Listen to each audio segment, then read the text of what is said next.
Hi there, this is Llyn Hunter, Llynhunter, and today I'm going to show you how to basically this is a photograph of my pup, this is Dash, and I want to do a painting of her for my husband for his birthday, and I want to show you how to take a photograph of a dog or a person.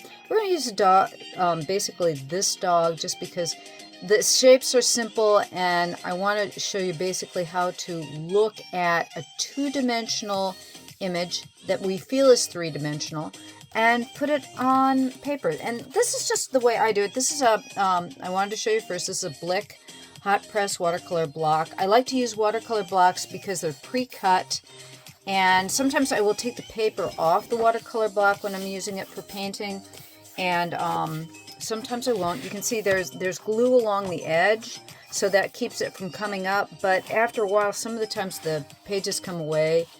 And like I said, it's pre-cut, and it's very easy to use. And I like, this is Blick. They're not bad. It's inexpensive. You can get them from Blick Art Supplies, one of my favorite places to go to shop online. Again, they don't sponsor me or anything, but they've got a good, reasonable amount of discount on art supplies. And if you buy up, I believe it's $70 worth, which is really easy to get to, and art supplies. They do free shipping, so they're a nice place to get art supplies online. Again, we're gonna start with this, and I'm not gonna do a rough for this. I want to show you how I work. It may help you learn how to translate, say, a photograph onto paper. And I'm using my dog for the simple reason that if you are using any image on the internet and you put it over film like this, technically, as long as I'm using it as educational, I'm not infringing on somebody's copyright. But if I were to monetize this or what have you, I can't have a piece of somebody else's artwork, which this is my artwork. Technically, it is a photograph. But we're going to start with the shape. And I'm going to look, what I want you to look at when you're looking at a photograph is there's an outer line here of where there's an edge on this, the thing that I'm wanting to draw. We have an outside image. And what I look at when I first start drawing is we've got a boundary. We've got a square boundary here. And I'm looking at distances from edges. I'm looking from this edge to this edge, and this, and how shapes relate to each other, and distances across the body, like from here to here, relate, and from here to here. I'm looking how all these distances relate to each other when I'm going to transfer this onto here. There's another video that I did on you can always divide your image into grid shapes, and that will block it down into smaller pieces. I'll link that in the information below, but you can take your, I'm doing a little square here just to show you. You can take, say, this square here, and you can divide it up into a grid so that you can see distances a little bit easier when you're trying to divide things up. But I'm just going to roughly estimate. And a lot of what you do when you're looking at, whether it's a three-dimensional image or a two-dimensional image, you're looking at relative distances on the page when you want to do what you're seeing in front of you to make it look like it's over here. So what I'm first going to do is I'm looking at this overall shape, the shape of my dog. And what I'm going to do is I'm going to roughly figure out where I want her on this page. And I'm thinking, she's about, I'm doing a really, really light, loose placement of what her approximate shape is on the page. And what you're drawing here will never be actually accurate to what you see there. But what I'm doing here is I'm looking at her butt is right here. She's got a tail right here. Her leg is here. And you can tell I'm being really scribbly. I'm being really vague because I know that my positioning is not going to be quite right at first. So like her ears about here, but things are not quite right in this area. This is, if I put her neck here, that's her neck, her shoulder, her stomach. I'm looking and thinking about all those things while I'm drawing, and I'm going, I've got like this area here is not quite right compared to this area here. So what I'm going to do is I'm thinking I like her head where it is. I'm thinking her butt's probably going to be a bit smaller. But I'm going to start with, let's say we want her head is going to come about here. So I'm filling up about approximately this space here. And see how scribbly I'm doing? I'm being really, really scribbly. And what I'm thinking too is like, okay, her foot's here, and I'm putting the foot here, and her nose is about there, and her ears about here. And I'm not being really, really conscientious of where I'm putting things. I'm doing a more of a feel for where everything is. I'm feeling, okay, here's the side of her body there. So I'm feeling the side of that body where her butt is up here. And you see, I started up here, but I'm putting it here now. And it's like her leg is coming in here, and she's got her stomach is here, and that shoulder is pretty big going back here. So I'm doing, okay, I've got a rough idea of where I'm putting everything. And she's not quite centered. I want to pull this over here a bit, that back side of her. I want to pull over there, okay? And that would make her butt about there. And what I'll do is that, okay, I haven't quite put her where I want to, but that's not bad. I'm not being real precise or anything, but that's not bad. That's giving her about the center of this area. So I'm thinking really, really actually, rather than more from side to side, from here to here, and from here to here, because I'm going to really adjust that background. The blanket she's laying on, or her bed, is pretty much a mess. And I want to use elements of this in the background, but I'm not going to use all of them. So I'm trying, like I said, right now I'm just getting a placement of where she kind of is on the space. Okay, I've got a really, really rough idea with the pencil here. Now what I'm going to do is I've got a kneaded eraser, and I've shown this many times in my other videos.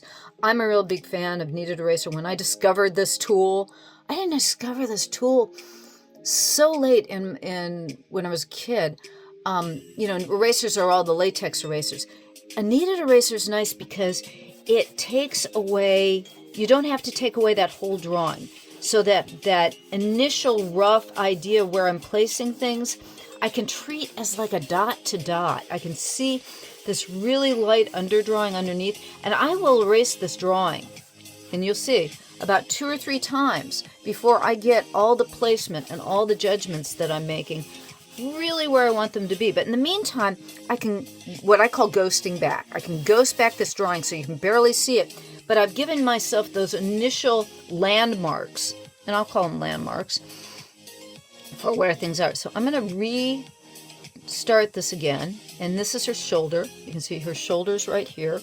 Oh, a piece of, sorry, thread. I'm going to snip that off. I've got a thread sticking out from my shirt. Sorry about that. It's like one of my favorite shirts. It's gotten old. So you're going to see a thread hanging out. So who cares? Anyways, I'm really looking at that outline more than anything else. And so I'm looking at this, her neck, her shoulder going this way.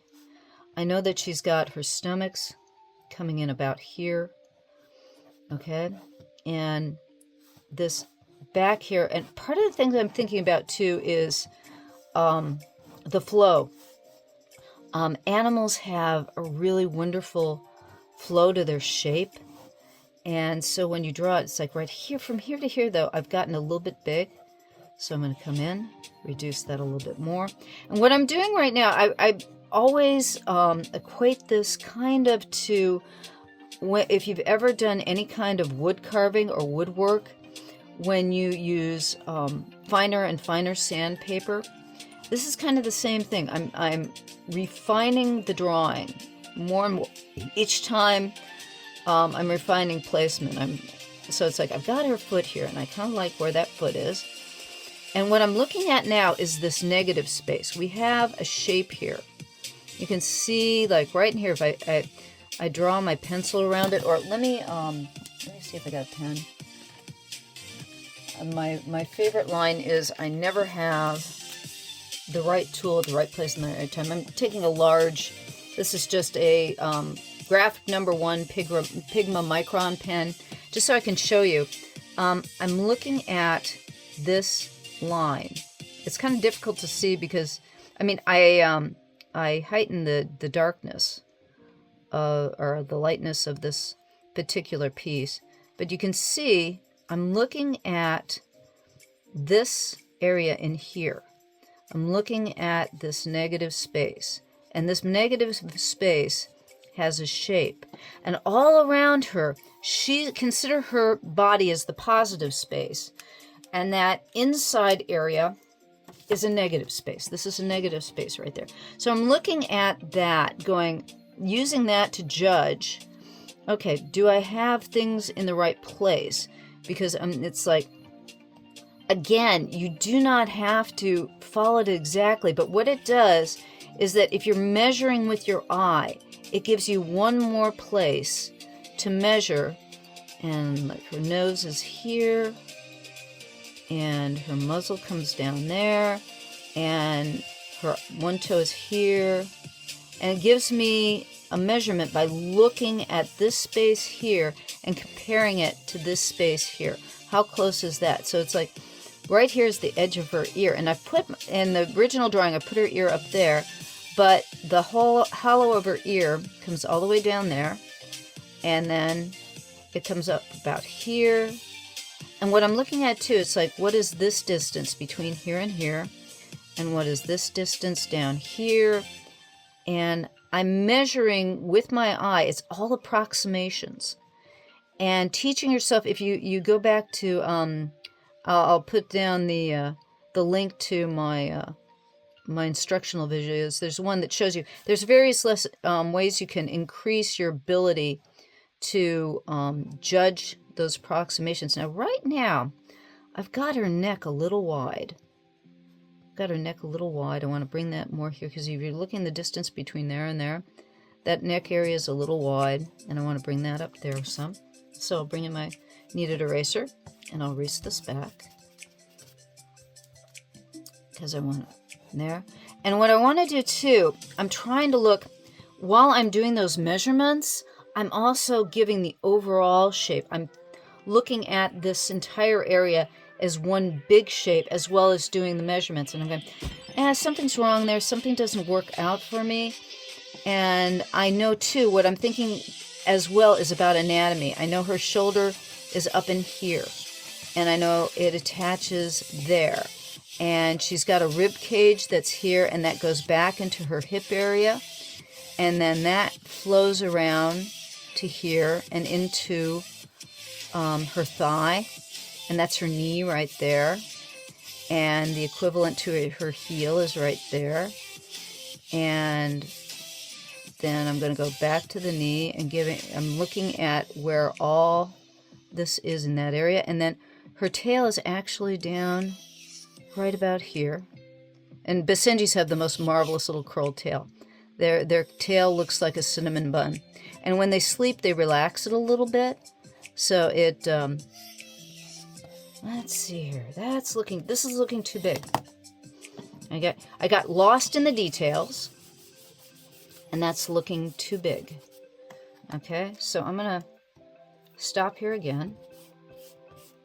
Relook at what I'm drawing here. It's like I've gotten lost in this shoulder here, the shoulder area, and because I'm really looking at that area, and I really like the way it looks, but it's like I have to think about the shapes in general, and this goes more in.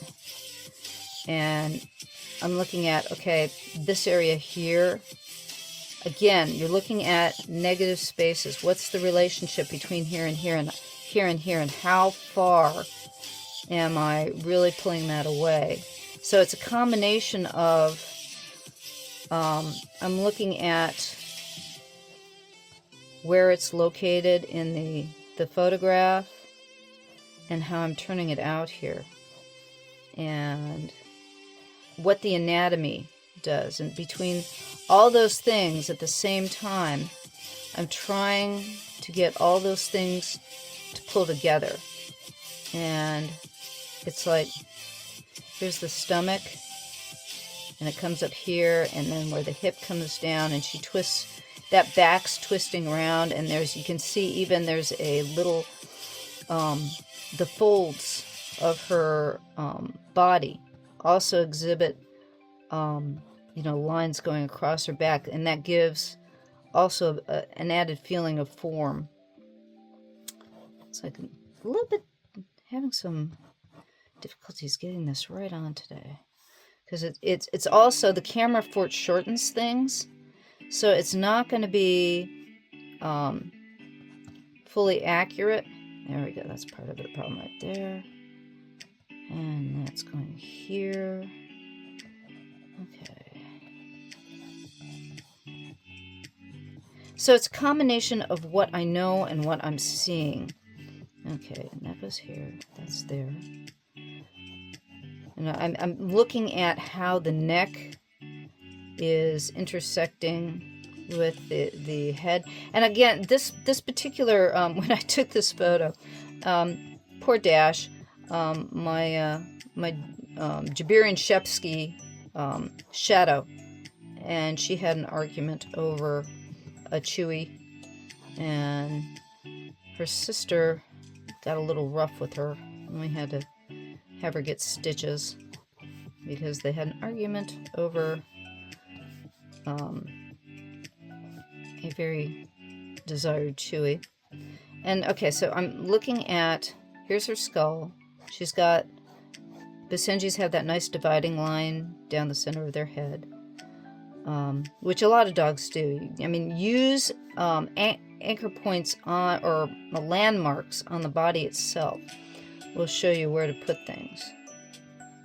So, and we're getting the nose in there. And her eye. She's got an eyebrow here. And you're seeing this is like a nice upside down U. That's the shapes that utilize, you know, this shape is just there, and this shape is like a U, a little bit of a U, or almost an arc. It's just a crescent and a crescent. And the hair, you can look at the direction of the hair too.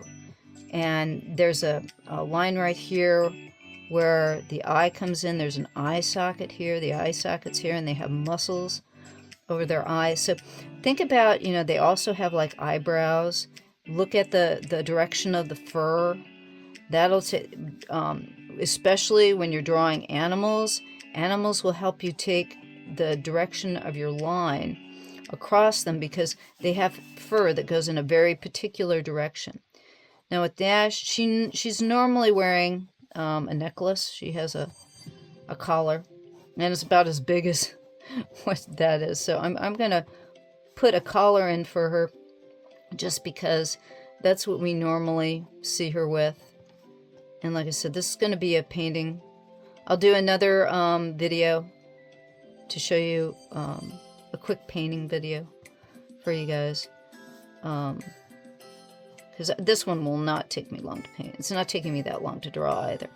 So you can see as we're going through this, now it's all coming together more. Like I said, here's the shoulder. As I'm getting more of these landmarks in place, the drawing is coming more together. So I'm utilizing, like I said, I'm looking at her. I'm looking at, okay, how far is this ear from this ear over here? I'm thinking that ear might be a little bit tall, so I'm going to take it down a bit. And also with dogs, there's like a dip in the ear right here, and then the back of the ear there. And then this will come, their head will come straight across there. And so, okay, I've got the basic shape of her. Now, you can tell basic outline here. I'm going to go back to this hip again.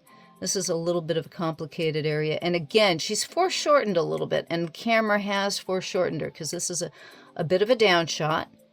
And so it's not, you know, because it's a bit of a down shot with camera, it is going to look a little bit distorted, but not enough that anybody's going to notice the difference. And she's got that blanket in there. And then again, Basenjis are a little bit wrinkled. Most dogs are. And if you have like a pug or a French bulldog, they'll have this kind of skin as well, where she's got a very light coat. She's if you don't know what a Basenji is, they're an African hunting dog that comes from the Congo region of Africa. And the breed was brought over to the country in about the 30s. And I never had... my husband Troy had 3 Basenjis, and I had German Shepherd mixes. German Shepherds and German Shepherd mixes. And I thought, oh, okay, I don't mind trying a new breed. I got hooked on them. This is Dash. She is our third life mate Basenji. I mean, it's one of these things where, unfortunately, dogs just do not live as long as humans do. That's the worst part about being a pup owner. It's like they become your children. They are your children with fur. A very good friend of mine once told me that there are children, and I thought it was the best thing I had ever heard, because all my dogs have been my children. I had a cat for 18 years, and she was my fur child as well. You get attached to them just as if they're part of the family, and when they pass, it's always difficult. And Dash here is getting up in age. She's 12 and a half now, so it's like, you know, dogs at that age can pass at any time. Hopefully we get her for a couple more years, because Basenjis, being small dogs, will last usually a little longer. Our first Basenji had a specific breed disease called Fanconi's that was a kidney disease, and she only lasted us for 8 years, and that was heartbreaking, because she was such a good... I mean, all dogs are good dogs. Don't tell me. Every dog is a good dog. Every dog is the best dog. And that's why I'm doing this for my husband. So you can see, this is the rough. Okay, we've got a nice rough drawing. And again, I've used... the back foot here's just a little bit, maybe big. Let's trim that down just a bit.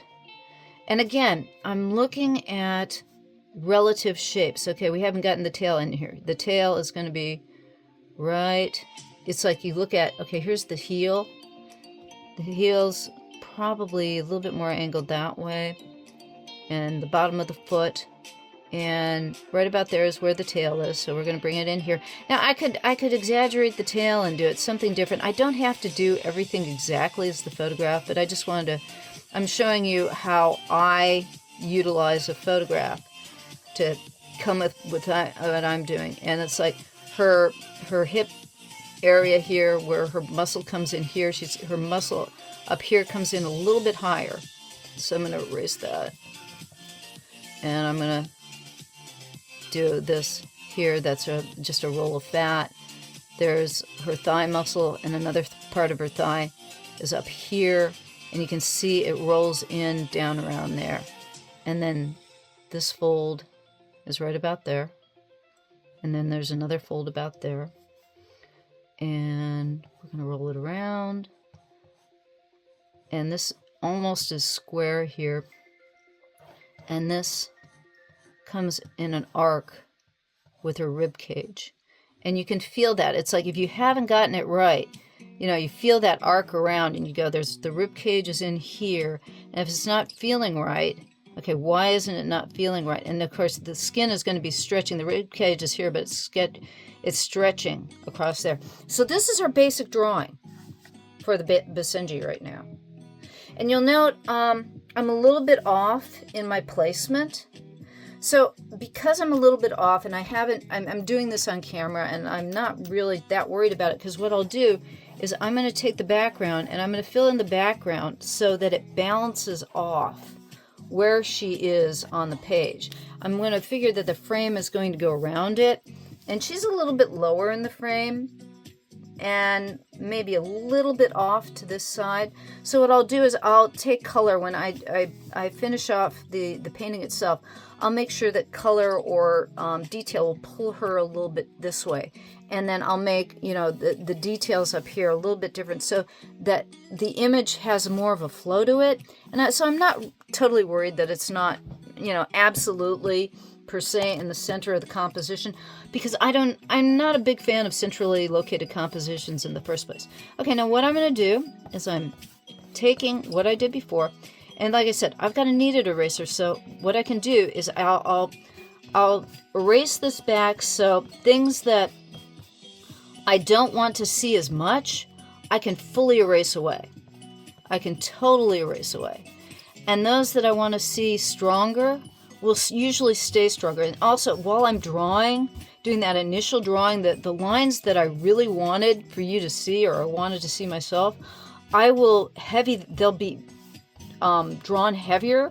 And usually the ones that I didn't want to see, they're going to be lighter in the composition anyways. And a lot of this stuff, it's like, see, I'm just taking it all back. All the extra stuff in here, you just erase it away. And you use that drawing as your basis for the next one. Basically what I'm going to do now is I'm going to take, this is a Prismacolor Tuscan, or it's called Rouge Tuscan, or Tuscan Red. Prismacolor 937. This is one of my favorite sketching pencils. I use it a lot for when I'm doing life drawing and sketching in my sketchbook, just because, beyond the fact that I really like the color, I sincerely love the feel of this particular pencil. It has a really nice texture and weight to it. It's kind of creamy. And it leaves behind a little bit of a rough line, which will be nice for you know, drawing the Senji as well. And I'm going to use this as the initial outline for Dash. And what I'm going to do, like I was saying right now, is I'm going back in and working that the major outline. And what I'm doing is, while I'm drawing this, I'm looking over here. I'm looking at each shape, like the ear here.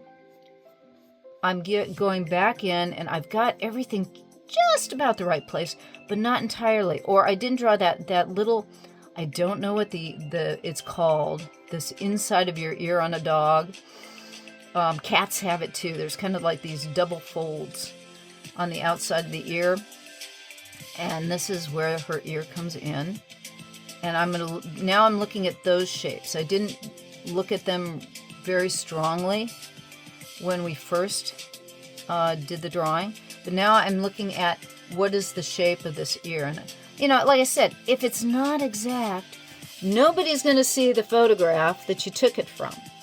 Don't worry about, you know, being totally exact, but you're trying to get the personality and the relative size and the shape of what you've got in your photograph, just so that you're trying to be as accurate as possible, just for your own benefit of learning and doing the photograph itself, and trying to make the image come out as close as possible.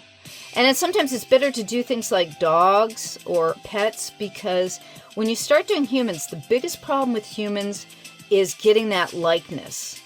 And I will talk about that if you'd like to learn. I will just put it up so that anybody who's interested in learning about likenesses, we'll discuss about, you know, how you can take a photograph and make a likeness, or how you can do cartoon likenesses. I should do another video on that too, because I'm relatively good at likenesses. And again, everybody sees things a little bit different. And how many times did you get a photograph and you look at it and you go, yeah, that really doesn't look like me?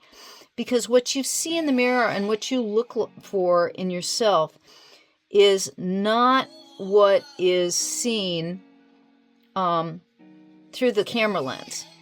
And sometimes you'll get a really good likeness, like, oh yeah, I really like that photograph of me. Or you'll get a really bad likeness just because the angle, the lighting, there's all kinds of things that will give you what the camera sees and what you see. So the thing is that sometimes if you're trying to do something like this, start out with a pet.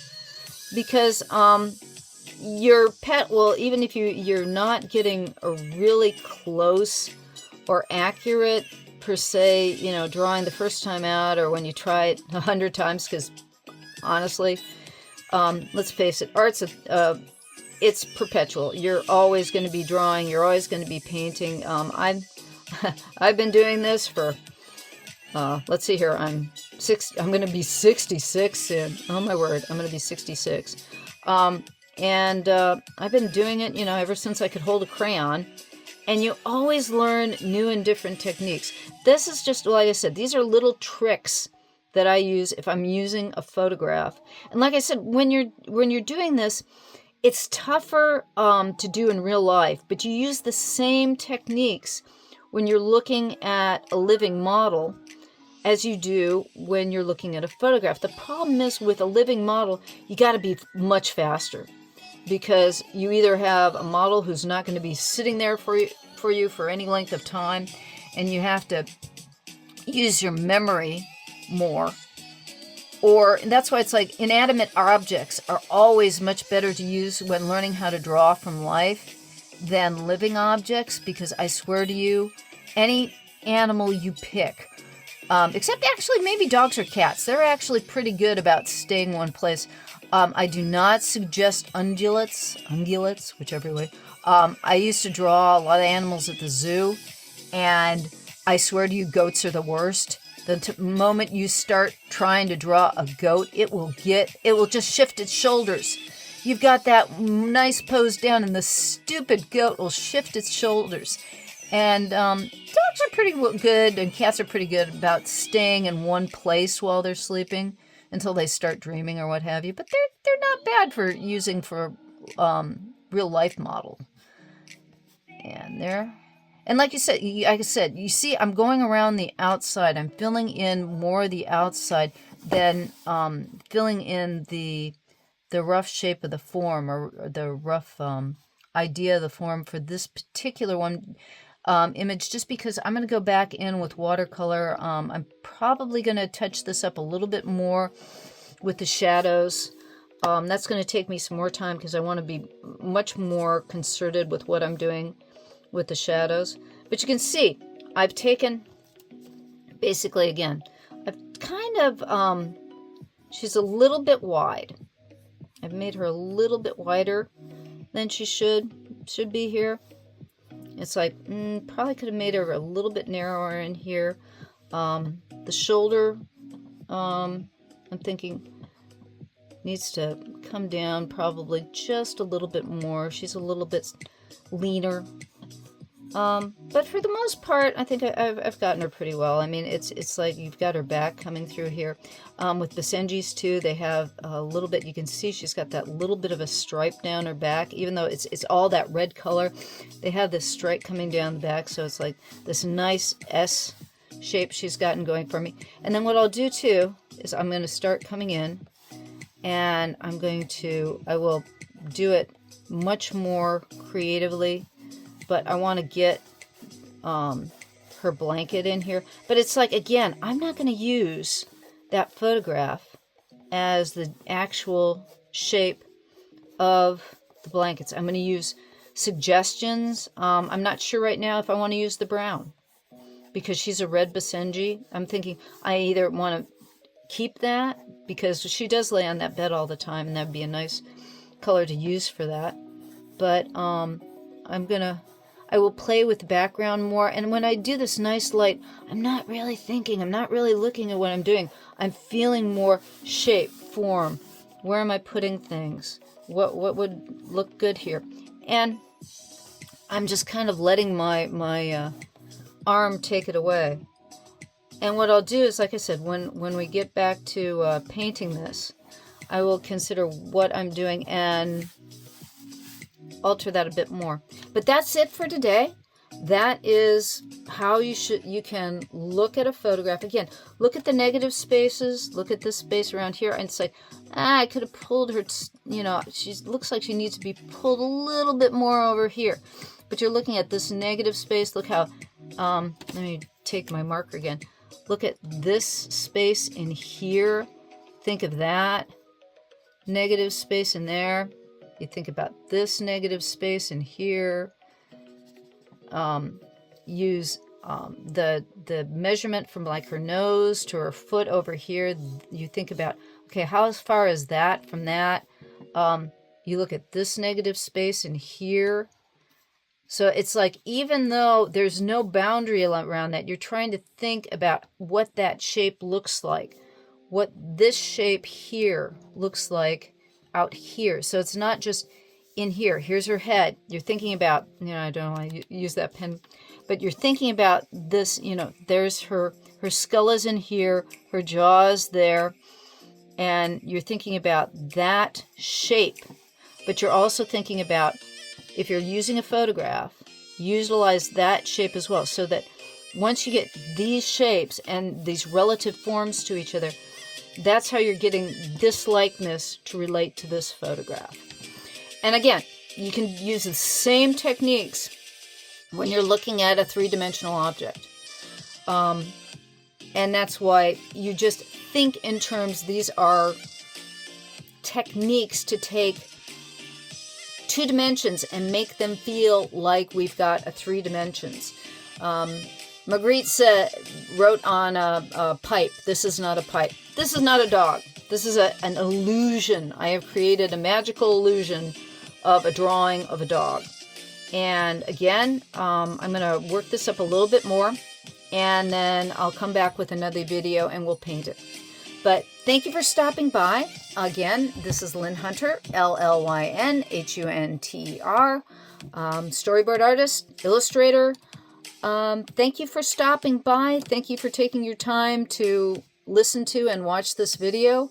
I hope you get some ideas of how you can draw your own pieces, make art, just have fun, and enjoy it. Thanks again for stopping by. See you in the next one. Bye-bye.